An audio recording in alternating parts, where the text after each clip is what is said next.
everyone. Welcome to the Worn and Wound podcast. I am Kat, the media production manager here at Worn and Wound, and I am joined by Zach Kazan, who is one of our editors and podcast host now.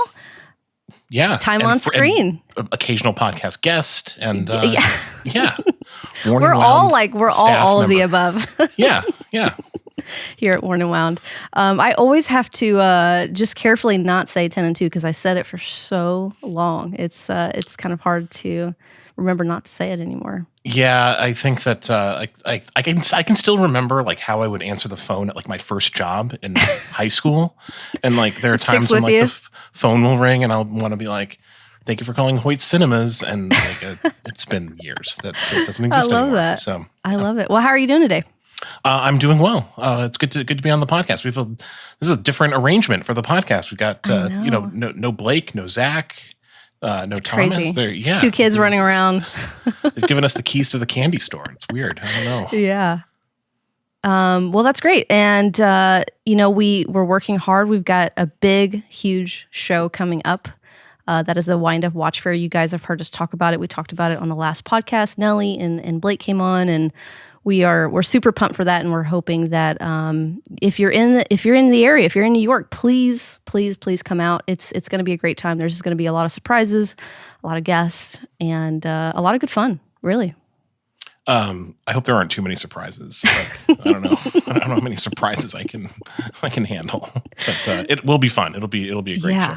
I'm excited. I'm super excited. And you kind of touched on this too. I think just like the best part about it is the people and the community and getting to hang out. And I think there's so much going on with Watch Time the same weekend. And I believe Red Bar has an event that week. And it's just going to be like New York's just going to be watch fam pretty much. Yep. People ask me sometimes, I'm sure they ask you too, like, what are you most looking forward to seeing at Wind Up? And like, I think they mean like a brand or a watch, but like for me, it's always, like the people like who run the brands and my coworkers and all the readers and like, cause like to be frank, like, I see watches all the time. Like, like it's much boring. More fun. I mean, I love watches, but like there won't be too much that's like genuinely new at the fair for me. Like hopefully there'll be new things, for all the people who come and, want to see the watches and like they'll enjoy them and that'll be great. But it's really fun for me to like, to interact with, with readers and to see the folks who run the brands. Same. 'Cause that's a little bit more rare than seeing a watch these days. So Absolutely. Yeah. And I love seeing the watches that people bring in too. That's always a fun part for me. Oh yeah, for sure. Always great. Especially the vintage stuff that I know nothing about, and I'm always amazed with all the stories people tell. Yeah. But yeah, we're super looking forward to that. Well, before we kind of kick off this episode, let's do a quick wristwatch check. Sure. What are you wearing today? I'm wearing my Grand Seiko SPGA 469 spring drive with the blue dial that I picked up last year. Grand Seiko introduced a kind of like a higher end, like, part of their, Evolution 9, series that like kind of made me think about this watch. And I thought to myself, am I just going to be buying like a blue dialed Grand Seiko at the end of every year? Cause like I really want it. Like it just really, it has the Mount Iwate dial and the 9SA5 movement. I didn't buy it. I'm not going to buy it because it's kind of expensive, but it's a neat trick that they pull, kind of like releasing similar watches at similar times of the year. Yeah, of similar colors. They are definitely on that trend, but I fall for it because I like them. I fall for it every time. But I just actually rebought a Grand Seiko. I won't say it just yet, but I've owned it before, and it's the third time that I've bought this watch. Oh, wow. Okay, so now my mind is kind of working to figure out which one. You'll have to tell me. Yeah, I'll tell you off air, and we'll talk about it. But I think this lends itself to another episode of watches we've probably bought or bought multiple times, actually. So. Oh yeah, that'll be a fun I one. definitely have a few of those in my past. That's a good topic for sure. Yeah, well, Grand Seiko they came out with some great releases in the last few days. No one does dials like they do. I'm always impressed by them for sure. Yeah, they're beautiful. And all different kinds of styles, like really intricate textures, more subtle textures, flatter dials that don't have any like obvious, like depth at first, but then kind of reveal themselves. Like they know what they're doing. Sort of, kind of. Seems like it. What are you wearing? I am actually wearing a watch that I haven't worn in a while. It's the Laurier Gemini, and it's the Panda dial, the white Panda dial. Funny story, I actually picked this up at Wind Up, New York last year. Me and Catlin came down, and it was our first Wind Up, and we told each other we were not going to buy a watch. Like, we're not spending the money. We're just going to come enjoy it. And of course, as soon as you're there for 10 minutes, you want to buy a watch. And of course, yeah. So we did something we've never done before. We shared the purchase. So we both split the cost, and we share this watch, although it's lived at my house for a very long time. I think Catlin honestly may have forgotten about it. And I hadn't worn it in a while, and I stuck it on this week, and I've really enjoyed wearing it. It's a smaller chronograph.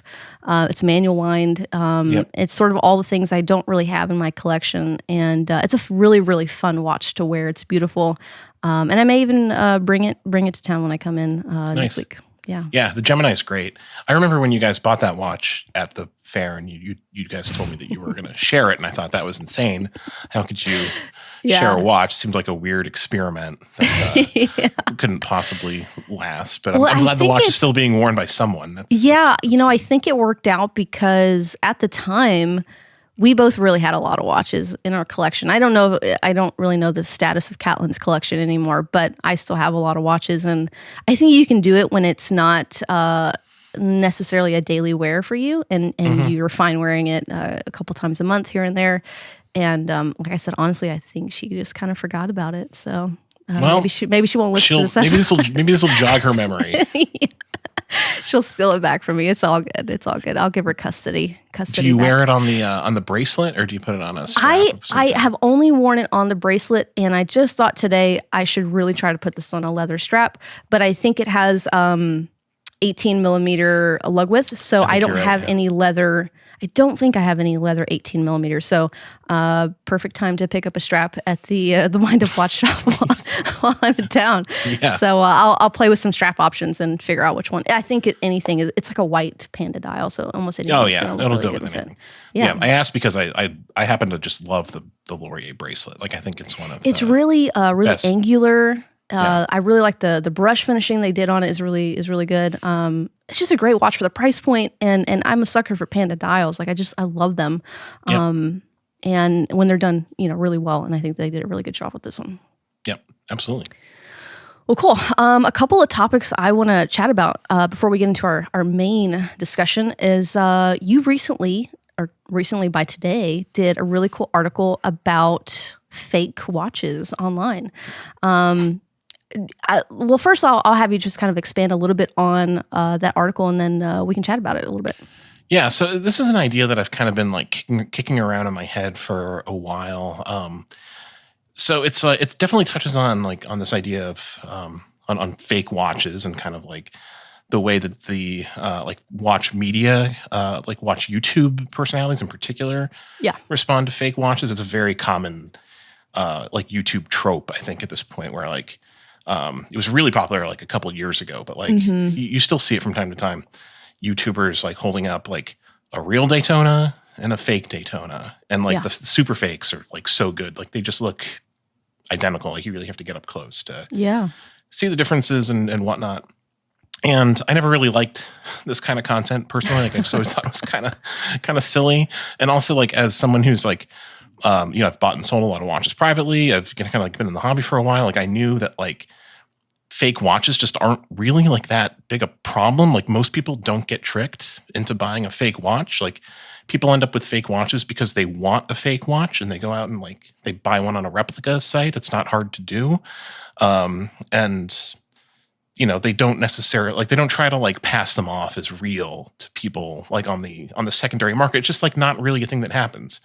At least not in proportion with what you'd expect from these videos, which at one point were just happening all the time. You would think that fake watches were this scourge that were highly prevalent, and everyone had to be on guard, and you have to be on guard, always be on guard. But my whole idea behind this was that fake watches aren't actually a huge problem. Yeah. What I think is a huge problem, and what I kind of like really wanted to write about in this piece is vintage watches that are kind of like messed with in some way, like very often redialed, or like polished and just kind of like not original for any number of reasons, and passed off as original. Yeah. That is a much more serious problem, I think, and happens to many more people get tricked by that. Absolutely. Than getting a fake watch, and we don't really talk about it. So that's sort of what the piece is about. Totally. And you mentioned in that article a quote by Ben Clymer, and he kind of said that that's why he sort of leans towards modern watches, because of the fear with buying some of those vintage pieces. You don't really always know what you're getting. And I have to say, I totally agree with that. That's something that has really kept me away from vintage for so long, which was, I don't know anything about this. I don't know what I'm supposed to be looking for. And, you see there's kind of these, like, I don't even know if you want to call them experts. I guess they're let's say social media experts that do kind of that come out and point out inaccuracies in watches. And honestly, I'm someone that I'm really not picky about it. If a watch has been reloomed or if it's been refinished, as long as it's good quality and it looks good, I'm not a stickler for that. But I do know that there's people out there that want 100% originality. And yeah, you just have to be really careful with that, because sometimes, it's hard to know a history of a watch that's 60 years old. Where has that watch been? You just don't know. And I've also seen recently there's some great I guess they're watchmakers. They're kind of refinishing cases to pretty much factory finish. Rolex Works, I think, is one of them. And I've seen his work, and I am just so impressed by it. Like, I've seen watches come out and they look brand new. Again, that's something that I would totally be down with, but I know other people aren't. Not that he's not trying to pass these off at all, but oh no, not at all. So I think you're thinking of Raleigh Works, probably. Raleigh Works, that's what it is. Yeah. Yeah. So like they do great work. They do like laser welding of not just Rolex cases, but I believe they work on all kinds of watches. And with laser welding, you're adding material back into the case and then finishing it in the same way, or much the same way that it came from the factory. So you really can get a watch looking new. Back in the early days when I was just freelancing for Warren Loan, I wrote an article about a guy who I believe is based in Poland who could refinish vintage Seikos and Grand Seikos to factory specs, and we'll link that. Went by he's the Lapinist on Instagram. Just really super talented guy, and that's like kind of a craft in and of itself. Is refinishing a case like that using laser welding, and the guys who do it really well, that's all above board and they disclose it. What's problematic in my mind is when it's not disclosed and someone. They might not know that it was laser welded. Perhaps like, they bought it, off someone, off a dealer, and it wasn't, disclosed to them, and now they're selling it on the secondhand market, and they're saying it's, unpolished, all original, when it's not. It's not always people with malicious intent. Yeah. But it just it bugs me when there's this like gap in knowledge. It's a minefield. It's so hard. Yeah. And it's the same thing with. With refinished dials, not always malicious intent. People sometimes just don't know what they have. Exactly. But that in and of itself is a problem when you have dealers who are not like really dealers, or like just like maybe Instagram dealers, or like they're trying to be dealers, who don't quite understand, like what it is that they're selling. So exactly, it's kind of what I touch on in the article. And I am one of those people that is like a stickler for originality. Like, I'm not interested in having and owning a vintage watch that is that's reloomed or redialed. It's just my personal preference. But you gotta disclose it. You gotta be open and transparent regardless. Absolutely. And to your main point about just the fake watches being out there and being sold, and what YouTube kind of spread the word about, which I don't know anyone that's ever had that happen to them, and I assume you haven't either. And we both have really big circles, I think, in this community, and I think that speaks for itself. I don't know anyone else that really knows anyone that's happened to. But thanks to the YouTubers for showing us, and I think it's always interesting to me. It's kind of like the what was the puzzle, like when you're a kid and you're like circling the differences, and there's like two pictures. And that's what it kind of reminds me of. And you're kind of going through a side by side, and it is amazing the work that some of these replica sites and things like that put into making, especially with Rolex, because that's tough. There's a tactile feel to those watches, and I've never picked one up, and so I don't know if like the imagery and the videos that you see look really similar, but if you were to pick it up, would it actually feel the same? I have a feeling it wouldn't, but... So I kind of think it would, because Rolex uses like a particular alloy, of steel that has like a very, like a Rolex steel like feels different than like, most other steel alloys. And I can't imagine that the replica makers are reproducing that.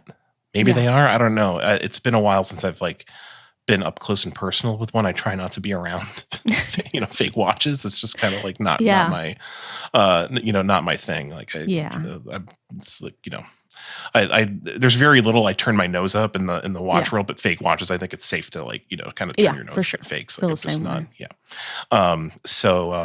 So yeah, like they're stunningly and scarily good, the modern fakes. But yeah, I don't know anyone who, personally, who's ever been like tricked by one in a scenario where they were buying a watch. Yeah. So, well, let's hope that we never have to come across one. Yeah. I hope. Yeah. Knock on wood.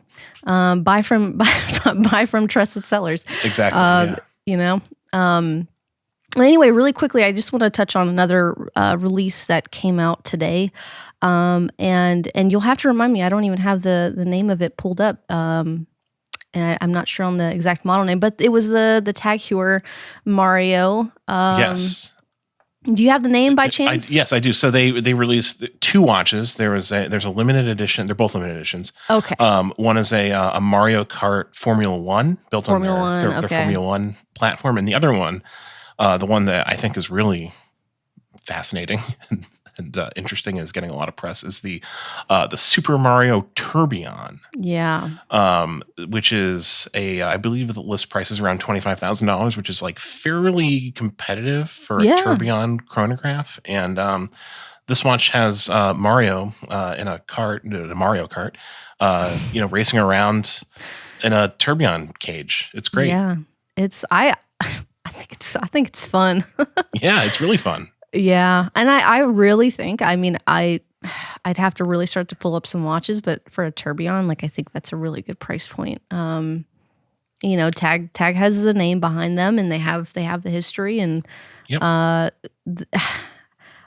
love to meet someone that really buys this watch. I really would. It's not a watch that I personally would buy, but I just would love to meet the people that would buy these kind of watches, Same. I would love, if you bought the tourbillon, the Mario tourbillon, please get in touch with us any way you can. Yeah, you're welcome on the podcast anytime. We'd love to just ask you a million questions. Yeah, because I also wonder what else is there in their collection. Like, if this is a watch, I have so many questions. Yeah, same. Yeah, we have all the same questions. What I thought this morning when I saw the news was if you have $25,000 to spend on a watch today, and you choose to buy anything but this Mario tourbillon, like, you're just not as fun as you think you are. Like, no, it's like you gotta. It's really cool. And like the details are impressive. It's iconic. So I don't want to steal Ed Jelly's thunder, but in our in our group chat, we might have more to say about this watch, like as a group. So I don't want to like step on anyone, but I will step on something Ed said, because it was just really perceptive. He said that he has more like connection to Mario than to Porsche, which is like the other big like brand partner that Tag has been involved in like very recently. They reached a couple of Porsche watches last week, and I think that there's really like something to that. Like, Mario is this like iconic figure. An entire generation grew up gaming, and is still gaming in large part today, and like those connections to like those characters are real, and they're every bit as real, I think, as like the connection to Porsche or any other partner. Exactly. And this kind of reminds me of what was the AP came out with like the Black Panther watch, and I think this is again a topic we'll get into later, but what's crazy to me is like you're going to have a customer that buys this watch that honestly may not even care about watches or know anything about watches, and they're going to be walking around with a tourbillon on their wrist because they freaking love Mario, you know? And I think that's just like, that's so fun to me. And I would just love to bump into that person on the street, really. Same. Yep. Yeah. Well, we will we'll save more talk about the watch. I think probably maybe even next week we'll get into some fun topics on characters like this on some watches. So yeah, for sure. There's a lot to say about that. Yeah, especially with the whole group back in town. I think that'll be a good topic. But I'll let you kind of kick off our topic for today because you sort of you kind of stole the idea. Yes. So this podcast, came together relatively quickly. I don't know if people have the, have the impression that we spend, months or weeks, planning every podcast episode, but like sometimes they come together in the last 12 hours or so, like right before we record. And this is one of those times because we didn't really know who was going to be available, for the podcast because of a event in New York City tonight that has, the rest of the crew occupied. So, we're in the theft business tonight. We are stealing an idea from our friends at the Grey NATO, James Stacy and Jason Heaton. They did a one watch draft a few weeks ago that I thought was just like a really these drafts. This is not a new idea. Podcast drafts are a thing. I listen to a lot of movie podcasts, and they do drafts, and I've heard all sorts of. Watch podcasts with drafts, but I like this idea of a one watch draft where you pick, one watch that could be your only watch at a series of price points. I thought it was a fun idea. They did a great job with it. We'll link obviously to their, podcast in the show notes. Not that anyone needs, everyone's heard of the Grey NATO, I think at this point. But they did such a great job with that. I thought it'd be fun to kind of maybe respond a little bit to that podcast and do our own version. We've kind of changed up the categories a little bit, or the price points rather. But the idea is the same. We're each going to select one watch at each of 4 price points that could conceivably be our only watch if we just wanted a watch to wear. Every day at that price point. It's kind of an interesting thought experiment because we both like to buy lots of watches. You have a large collection. It's an illness. So I thought it would be challenging and fun, and maybe a good conversation. But I just want to be clear that all credit is to the Grey NATO on this. They had a great idea, and I look forward to their next version of this. I know they'll probably tweak it at some point, and maybe other watch podcasts can get in on this, and we can all have our own versions of this one watch draft. I think it's a cool idea. It's a great idea, and it's something that honestly, until I started really looking for some of these watches, it became very difficult because I have a hard time imagining myself as a one watch person. Same. I start sweating when I really think about it, because I love having things, right? I love having lots of pairs of shoes. I love having lots of jackets and pouches and all these things. And to imagine just having one is just really, really hard. The good thing is that there's obviously a lot of great options out there. I'm really excited to hear what both of us kind of come up with. If we haven't shared our list, so I don't know what you're. So in a normal draft, if this were if this were fantasy sports or if I were to draft something and then that was your watch, you would have to pick something else. Exactly. So I don't know if I have some backups. Oof. So in case I think I may have some backups. We'll see. We'll see how it goes. Yeah. We'll see how it goes. So we have 4 categories. We have watches up to $1,000, and then watches up to $3,000, and then $6,000, and then $15,000. Yeah. And so we thought it'd be fun to kind of play with higher price points because it's all pretend, like it's imaginary, and it's just kind of like it's an interesting, like you said, a thought experiment. And I think that these price points in particular kind of force some interesting decisions to be made. So yeah, yeah. I'm excited. I'll let you want to go kick it first off. with your? No, Okay, I'll let you kick it off. Yeah. All right. So I tried pretty hard to avoid dive watches on my list. Was there a reason for that?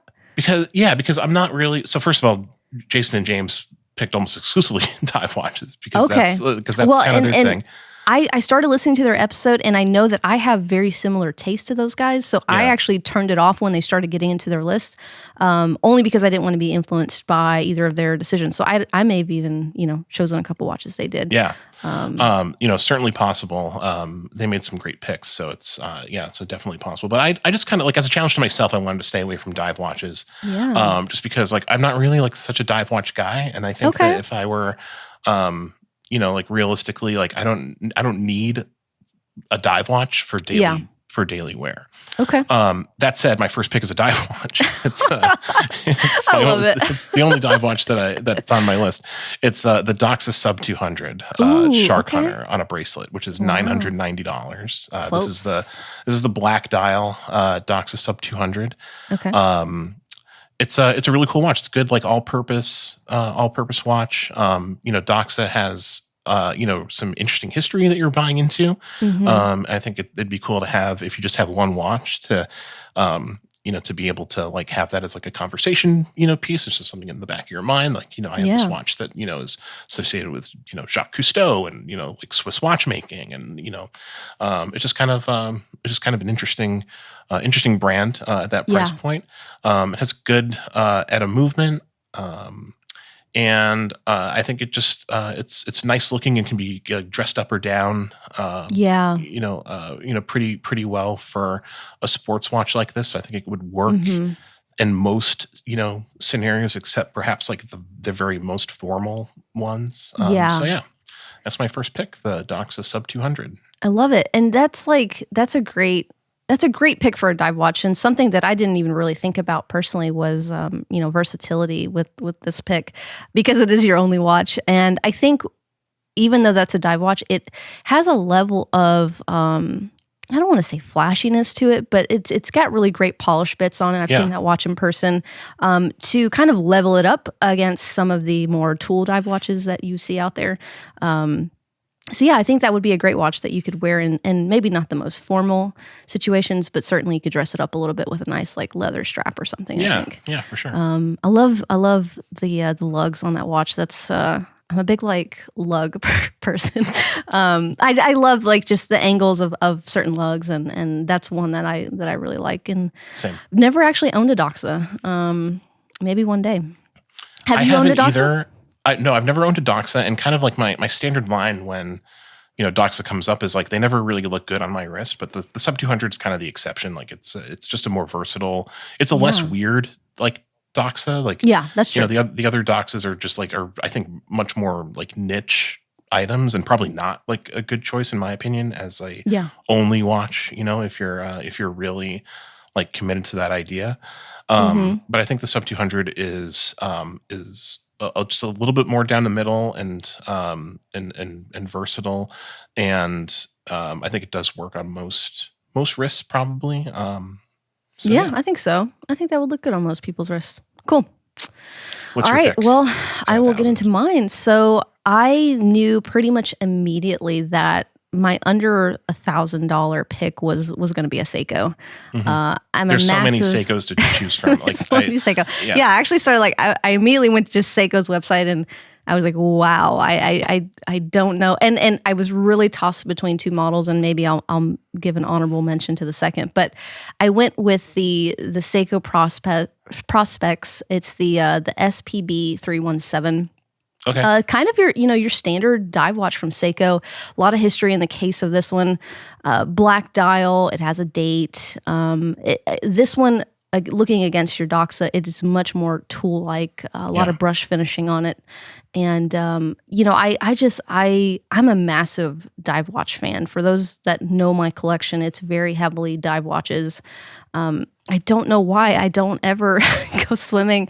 I mean, I don't ever really go in the water, but I love the look of it. I love the depth that, you know, the bezel gives, and I also just like them as a fidget spinner half the time too. Oh yeah. I just think they're fun, and there's a lot going on with the watch, and I kind of like that in a personal watch. And I think that if I'm gonna wear one watch under $1,000, like, you bet your butt it's gonna be a Seiko.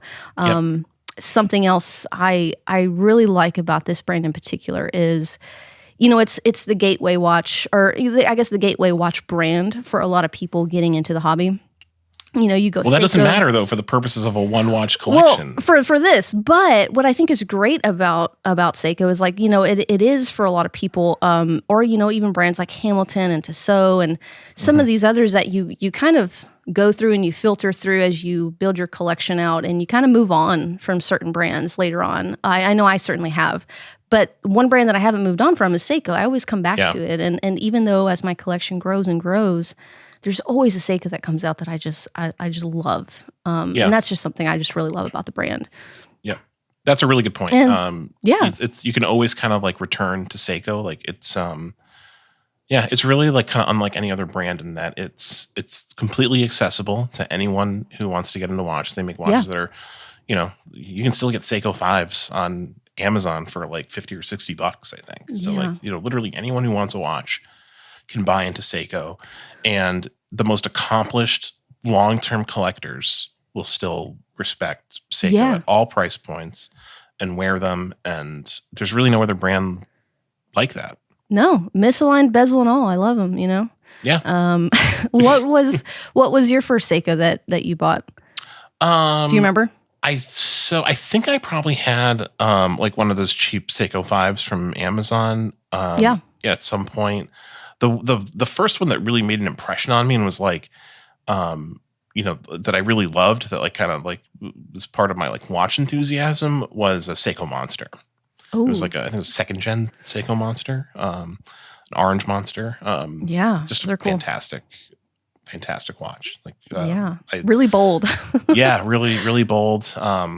I miss it. Like that's one that I sold, and I've regretted selling that for a long time. I tried to recapture some of the magic with like the newer version of the Monster, and it just like wasn't really the same. I sold that too. The Monster's great. They're like, they have so many great dive watches. Like you can really just sort of like, you know, it's like throwing darts. Like you're gonna hit something if you look for like a, you know, there's so many good options at that $1,000 price point. It's ridiculous. Absolutely. And they're one of the brands I feel like can really get away with reinterpreting older models. You know, I think we kind of get sick of that with some of the brands doing that. But to me, like, I just say, bring it on, you know, bring more out. Because I think they just did so many great things in the 60s and 70s with these dive watches that I love when they bring them out as a reinterpretation or whatever they do. This is, you know, obviously this is one of them, but it holds a special, Seiko holds a special place in my heart. And I would be okay, I think, if I had to, you know, suffice with this watch for a little while. It's a good pick. I think you'd survive. I think you'd be okay. I'd be okay. Yeah. All right. So the next one, $3,000 price point. 3,000. All right. We're not going too far afield from our last pick here. We're kind of staying in the same family here. My $3,000 pick, I'm going with the Grand Seiko SBGN 013, which is right at $3,000. It's a quartz GMT. This is a relatively new one. It sort of is reminiscent of the SBGN 003, which has the 24-hour bezel, kind of, you know, people compare it to the Explorer 2 style bezel. This one loses that bezel. It's just a, you know, just kind of like a straight, you know, GMT.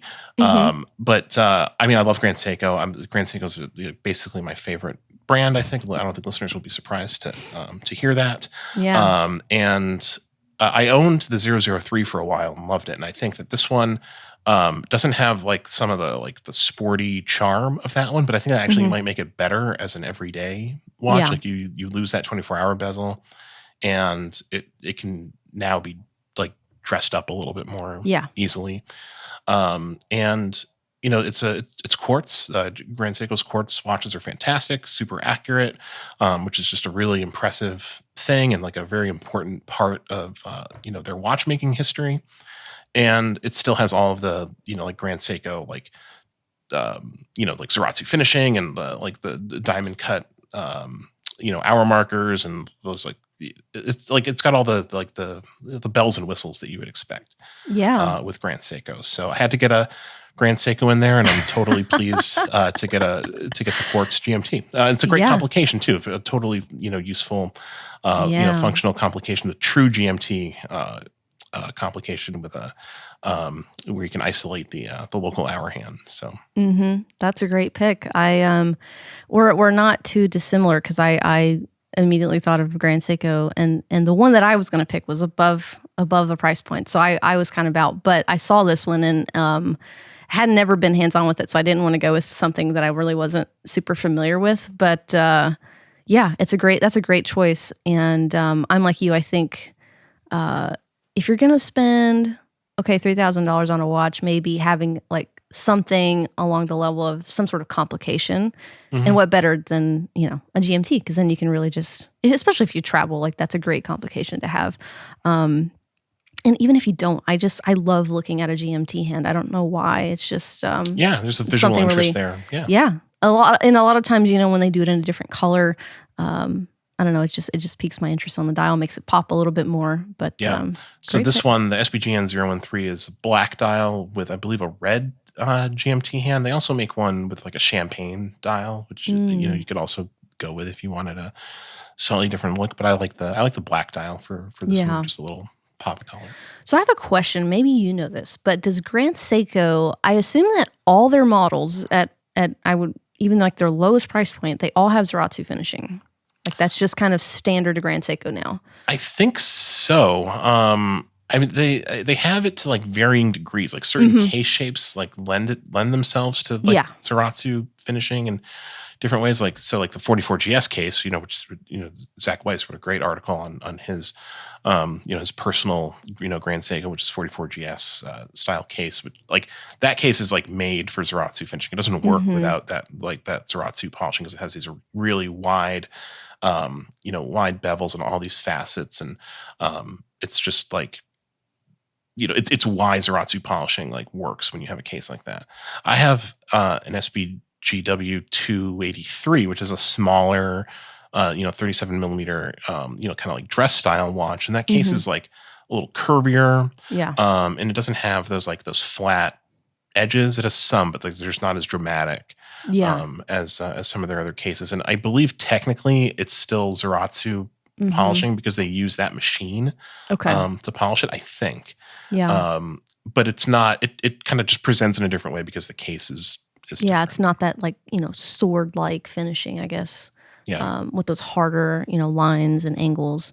But it was just something I was curious about because I would assume that at any point you're getting into Grand Seiko now, you are getting that level of finishing no matter kind of what price point you get in, which is great for people that don't want to spend a lot of money. And you can, I'm a huge fan of 9F. And I think that's a great way to get into Grand Seiko. And I really adore that movement as a whole. And I think that's a cool movement to have, especially if you're a one watch person, because then you just pick it up and go. Set it and forget it. You really don't have to. It's very low maintenance. I'm all about low maintenance. Same. I don't like to. Maintaining in general, not my strong suit. So. I think everyone goes through these phases in the hobby where it's like you kind of get away from quartz for a while and you go into those automatic and spring drive and all these other complications or movements and then I eventually circled back around to quartz and trying Grand Seiko's 9F, and I was like, whoa, I wish this was like in every watch that I owned. Because it was so nice. And especially when you're like us and you have multiple watches, and not that I don't hate setting the time, but being able to just grab the watch out of the box and go is so nice. There's definitely an appeal there. I'd love to see, so Grand Seiko's updated their spring drive movement and their high beat movement with like kind of like next generation versions of those things in the last few years. And then I'd be really curious to see if they do the same thing with quartz at some point. Like, what does the next generation quartz movement from Grand Seiko look like? I don't know, like how much they could really improve upon it. It's already like, it's hard battery to imagine life a little bit, because I think you still have like, you have longer intervals, but you still have like what, 2-3 years. Yeah. So it would be really, really cool if that was like extended to like 5 years. Like that would be incredible. Like not to have to change a battery, but yeah, that'd be cool. Maybe Grand Seiko's listening. We'll see. Maybe. I would love to know which brands are listening. If you're a brand and you're listening, let us know. If you're a brand and you're listening, let us know. And if you bought the Mario Turbo, let us know. Oh yeah. All right. So getting into $3,000. My $3,000 pick. I went with a GMT also. I went with the Manta Atlas with the opaline dial. It's no secret that I'm a huge fan of Manta. I've known the brand for a while now. I know kind of the owners of the brand, have become friends with them over time, but I've always had several Mantas coming in and out of my collection. And the reason is I'm also a massive Rolex fan. And I think for a long time, I've searched for watches that could kind of give me that Rolex or Tudor quality feel. And Manta, being sort of a micro brand, independent, they are just doing some incredible work. And the quality of their cases and finishing is really next level. And I do hold it up to easily to a Tudor quality. And again, there's just like this there's this tactile feel that you get with a Rolex, and I don't really even know how to explain it. The tolerances are really tight, and there's a certain feel in hand of that watch. And Manta has been one of the only brands that I've kind of felt that with. And for them to come in, this watch is under $2,000, and I think you're getting a whole lot of bang for buck with it. And it's a GMT. I love their opaline silver. I wish more brands did that opaline silver dial. Sometimes it looks white, sometimes it looks silver. It just kind of depends on the light. And I really love dials that are dynamic in that way. Yeah. But huge fan of the brand, huge fan of this watch. And it's 38.5 millimeters, so it really looks good on a lot of wrists. Comes with an adjustable clasp, all the good things that you'd expect to get in a watch that's above $1,000, and it looks really good on straps too. Yeah. That's a great pick. Manta makes a really high quality watch.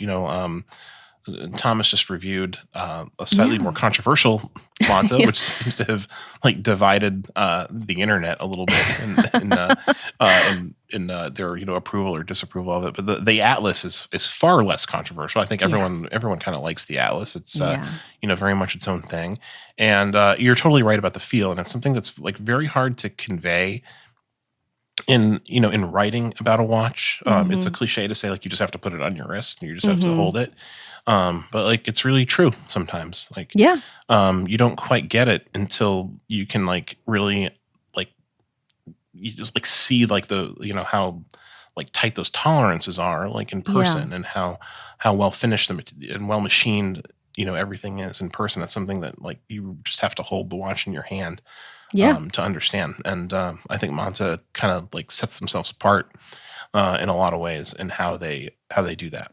Absolutely. And then, like I said, the level of finishing there is, it always impresses me. And I've certainly I've let the Tudors go out of my collection. I've let the Omegas go out of my collection, and Manta always seems to stay and they stick around. And there's a reason for that. I think the quality is really there. Obviously, while it's a great workhorse movement, I think sometimes they use Salida. Let me see what's in this one. Sometimes they use the Etta. Actually, don't.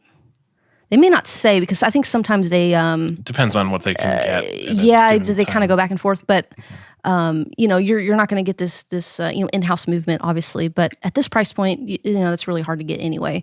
But if you're certainly in the market for a GMT, that's different from a lot of the other GMTs out there, and I think very similar to yours in that it's kind of dressy and it's kind of sporty and it fills this like weird space that's not a like complete tool watch GMT, and it's a great everyday watch. Yep, I agree. Yeah, that's a really good pick. It's very like kind of a perfect, like, one watch pick, and it's like, it's down the middle. It can be sporty. You could totally dress this up on a strap. It's got like a toolish sort of like complication and specs, but it doesn't it doesn't look or feel like a tool watch in my opinion. Yeah. So. Awesome. All right. So we're moving up the ladder quick here. We got the $6,000 price point. This was a tough price point because there's like a lot of different directions you can go here. I briefly thought about like throwing in a wild card and thinking about like the secondary market, even though we didn't talk about that. I know. Because once you start opening up, secondary market options, like it just becomes crazy, and there's so much you can think about. But in my desire to kind of like limit myself away from dive watches, I've gone with a relatively new release, the IWC Pilot's Watch Mark 20 on a bracelet, which puts me like a little bit over. Yeah, I'm like $150 over budget here. I'll give it to you. It's also available on a strap. Like, you can get it on the strap, but like, the bracelet's really, really good. So, I really like. So I'm a fan of IWC, kind of a similar way. I didn't even think they had a watch under like 8. So that's really, it's really great. So this is their kind of like the entry point. Maybe it might not technically be the entry point. They might have like a one lower price 36 millimeter pilot's watch, but this is like their core pilot's watch, the Mark series. They just updated to the Mark 20. We wrote about it. I'll put the link in the show notes, with a in-house or in-group movement with a very long power reserve.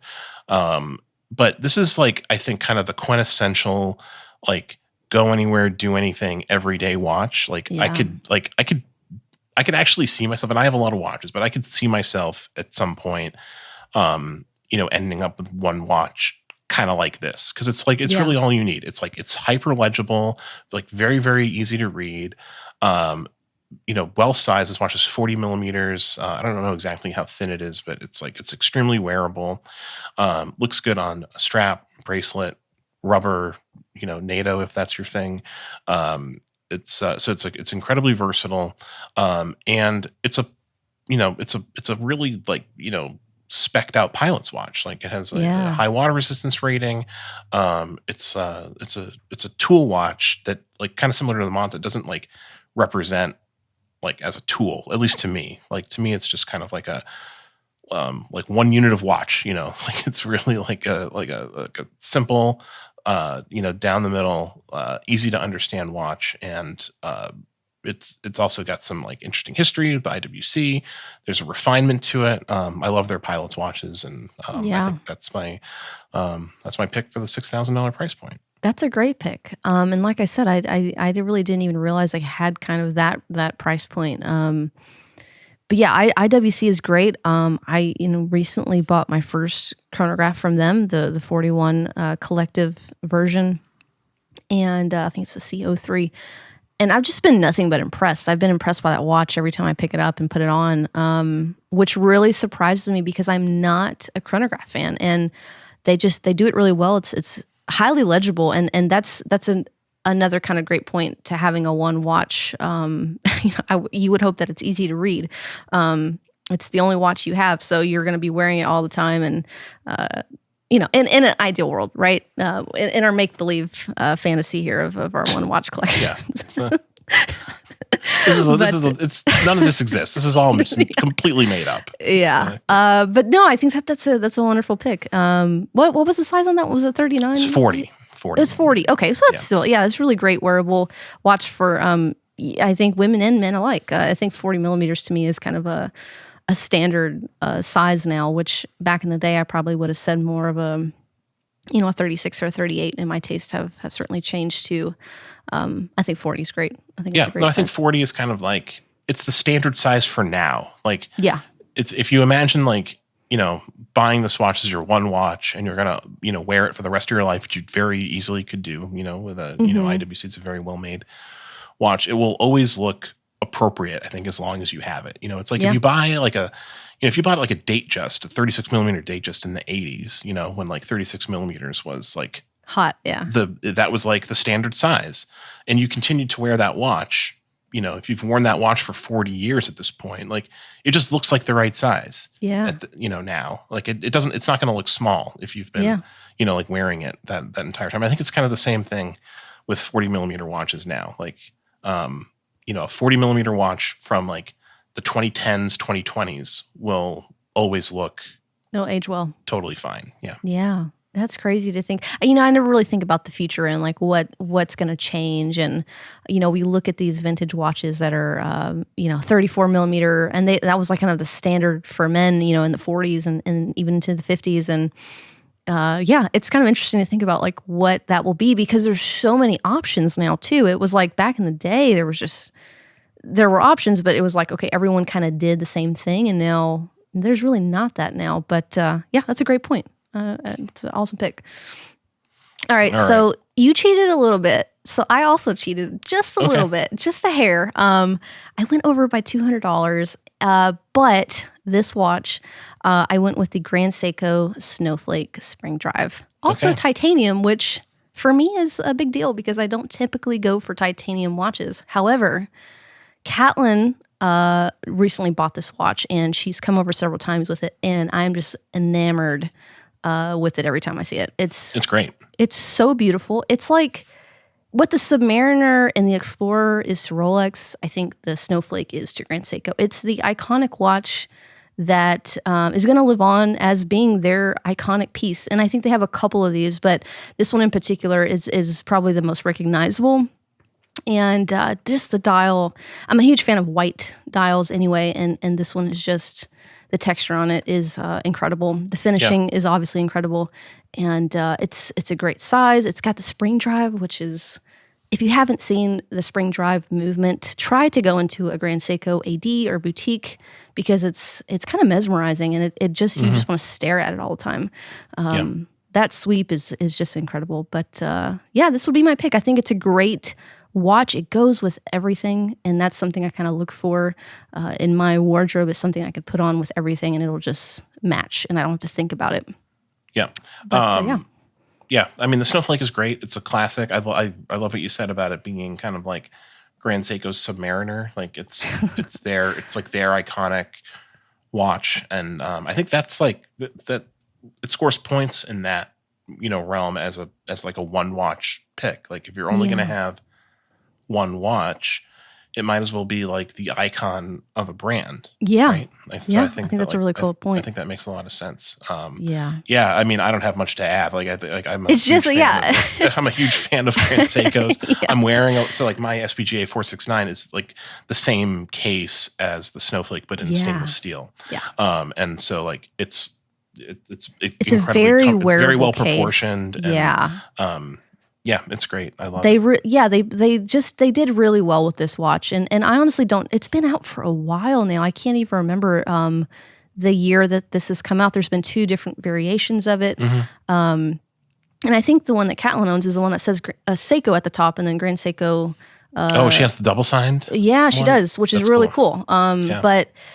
It's a watch that's just standard to Grand Seiko, and I think if you're in the community, you kind of know that, and it's kind of just perfect in every way. I would say, with the exception that's not stainless steel, because it's titanium, but I think I could get around the titanium. I'm starting to like really come around on it. I know I get a lot of hate on this podcast for it, but Zach would be happy to hear that you're coming around.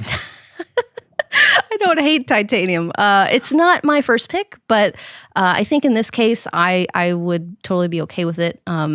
Again, this watch, there isn't anything I would change about it. I mean, if I was getting super nitpicky, I guess I could forego the date on it. But if you only have one watch, I think honestly having a date is actually helpful. So I would say that would be a keeper. Agree. I'm pro date. I think. The IWC has a date. The Grand Seiko has a date. Does the Stoxa have a date? I'm just going through my picks. I'm not sure. Oh, I don't know. Well, listen, like by the time I can hear the keyboard clatter. You're looking it up. Having a date when you just have one watch, I think is important. But I like a date anyway. Like I'm pro date. I'm not one of these like get rid of the date watch enthusiasts. I like having a date. I like having a date when it's just well done and it's not at like a weird funky position or, looks ugly. And I don't think that that's the case here. Yeah. I'm okay with all positions, to be honest. Like if they're well executed. Oh, really? You don't mind it like at like a weird like 4 o'clock? Yeah, 4:30 is fine. I'm a big Zenith fan too. So like the El Primero, like I'm just used to seeing that at 4:30. I can't get around that just yet. Yeah, I'm okay with it. Okay, should we move on to the big big finale, the $15,000 pick? So, oh my gosh. I struggled with this. A lot of thoughts, kind of went through my head. I think most of all of my other picks are very practical. Mm-hmm. But if you're spending $15,000 on a watch, like, is practicality really your concern? I would argue that if you're inclined to spend that much money on a watch, practicality is kind of already flown out the window. So I'm not too concerned with practicality for the sake of this pick, or longevity or like icon status or whatever. So I went with the H. Moser Pioneer center seconds. Wow. Which awesome. I think is around like 12,000 now, so not quite like at the top of the of the price range here. I reviewed this watch. I liked it a lot. There were things about it that I was like a little bit critical of, like, when I wrote about it. I wrote about the Blue Lagoon Fume dial, which is probably the version I'd go with. I really like the DLC, the steel DLC version with the funky blue dial, though I don't know that I want to spend that much money on a watch with a DLC coating. That kind of like, I don't know how I feel about that. Yeah. But it's like, it's very cool looking in any case. But I love the idea of making your one watch, this like an independent watch, mm-hmm. like in supporting an independent brand like H. Moser. And they just do so many creative things. They're just, as a brand, they're kind of like, like a top tier favorite of mine. Just I always look forward to seeing, their new releases. Their dials are just absolutely stunning. And I just think that like they have this way of like their perspective on the watch industry, like in general, is just really fascinating to me. It's great. And I love the idea of buying into that, with your one watch. And the Pioneer it's a big watch, it's a sporty watch.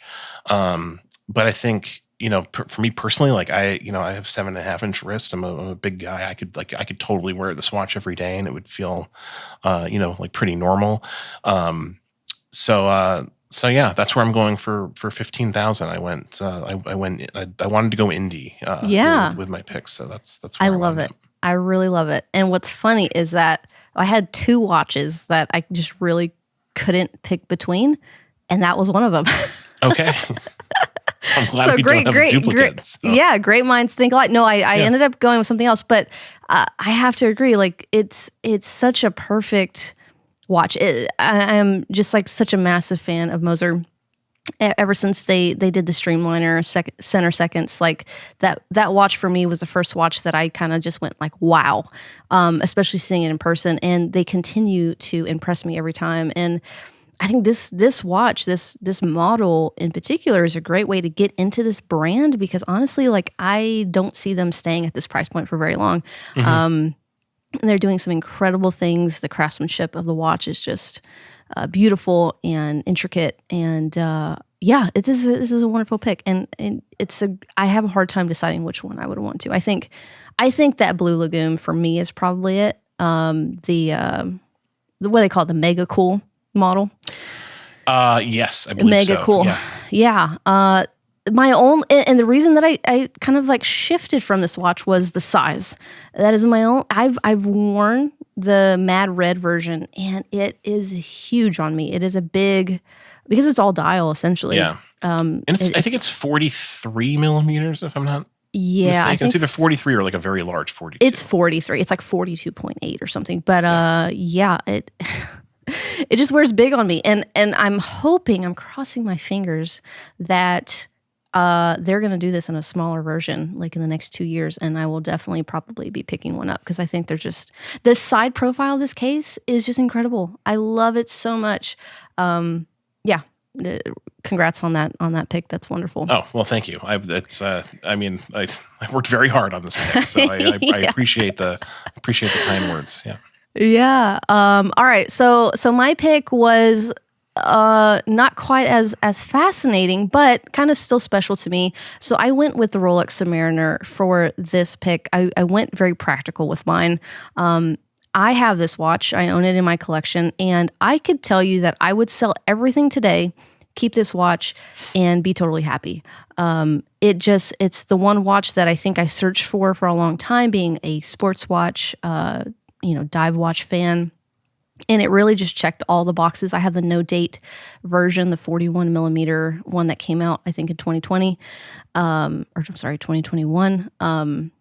Yeah, it's just like the most perfect watch to me, and I think it's Rolex has just perfected what was already perfect in a way. And like I said, I could wear this watch. I haven't been in a situation that I couldn't wear it. And I will say I don't like dress up very often. I don't go to galas and things like that. So, but for my kind of work and what I do every day, I can easily wear this watch, be happy. And, there's not really a whole lot to say about it that hasn't already been said by everyone out there on the internet.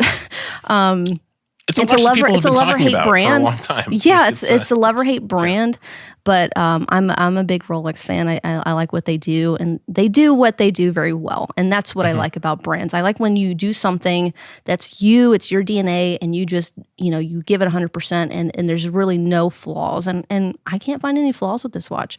So yeah, that would be my pick. It comes in under $9,000, so yeah, I had a little bit of budget left with that one. Yeah, you could almost get like another Grand Seiko, like an IWC Pilot's watch with the money left over. There you go. That's a great pick. It's hard to argue with that. Like, so I little like window into my thing. Like, I was like really trying to decide whether to go with this Moser or like a couple other like independents that were kind of like circling around that, or something from like a big brand, and like the Rolex GMT was like really like playing into my mind. Yeah. Would you go like Pepsi, or would you go? Probably Pepsi, I think. Yeah, very classic. But like ultimately for me, like I just wanted something a little like weirder, like it's a reflection of my personality, and I you did well. But I mean, you can't argue with the with the sub as a one watch. As a one watch pick, it's great. It's like it's all you need, and I think realistically speaking, I think like probably most people who own a sub, like it's probably their one watch. Yeah. Right? I would admit, like most people who buy Rolexes or any watch are not watch collectors. They're just like normal, they're normal people. And, I think for most normal people, like they one Submariner is enough for them. And like they'll wear that watch forever and be totally satisfied. They probably think more in a practical way, I would say, right? If you're just someone that is going to buy a watch, maybe you're buying it from the brand name, maybe you're buying it because you just want something that's a little luxurious on your wrist. But I forgot I was going to say something about the Submariner, and I just completely slipped my mind. That's okay. It'll come back to me in a few minutes, I'm sure. Yeah, after the recording's over, it'll definitely come back. That's how it works. Exactly. Well, I think we had some great picks. And Moser, step it up. Put out a 40 millimeter Pioneer Center seconds, so I can. Next time. I would probably two customers for it right here. I would love a slightly smaller one. Yeah. Well, that was great. That was really a successful draft. I think that was. I think that was good. I think we did the Grey NATO proud. I hope by. With our picks, I hope so, and I'd love to hear from our listeners, and send us messages on Instagram or email, and let us know what you would pick. I'm always interested to see what other people choose in these categories. It's a fun game to play for sure. Absolutely. All right, well, we will wrap it up. And like we mentioned in the beginning of the episode, please come out to the Wind Up show if you are in New York this coming weekend, which I have to look at my calendar, is the 20th through the 23rd. We're gonna have a great time. Like I said, there's gonna be so much going on. We've got some great panels with some amazing brands, and if nothing else, there's I can't even remember the amount of brands that are going to be at the show. I think like every time I hear it just keeps going. It's like in the 60s, I think. There's like yeah, it's crazy. There's an nuts. insane amount of brands, and it's so fun to just get hands on with watches that you really don't see every day, and they're not the watches that are in your typical ADs or boutiques and stuff like that. So we're really looking forward to it, and we're looking forward to meeting you. Definitely, like, do not hesitate to come up to either me or Zach or anybody else from the team and say hi. Yeah, for sure. That's the best part of the show is meeting people. So it'll be great. All right. Well, you can find us on wornandwound.com. You can listen to this podcast on pretty much iTunes, Spotify, all the other podcast players. And if you have any questions, send us an email at info@wornandwound.com. Until next time, we'll catch you later.